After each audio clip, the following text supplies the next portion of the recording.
সন্তানের আকিকা না দিলে বাবা মার উপরে তিনটি বিপদ চলে আসবে, মারাত্মক তিনটি বিপদ চলে আসবে তাদের লাইফে যদি সন্তানের আকিকা কোনো বাবা মা না দেয়।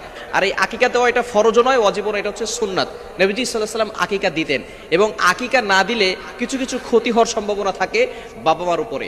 এক নাম্বার হচ্ছে, সন্তানের যদি আকিকা না দেওয়া হয় তাহলে যে ক্ষতি হবে সেটা হচ্ছে সন্তান বড় হয়ে বিপদে পড়ে যাবে, বারবার তার উপরে বিপদ আসতে পারে। এখন সন্তানের বিপদ আসা মানেই তো বাবা মার উপরে বিপদ চলে আসা। এজন্য সন্তানের আকিকা অবশ্যই দেওয়া দরকার।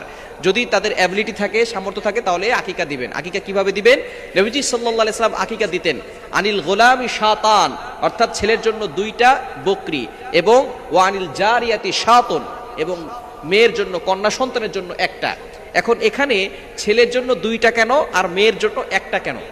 এটা এই জন্য, ছেলেরা বাহিরে থাকে বেশি, তাদের বিপদ আপদ বেশি হতে পারে, এই জন্য ছেলেদের জন্য আকিকা করতে হয় 2টা।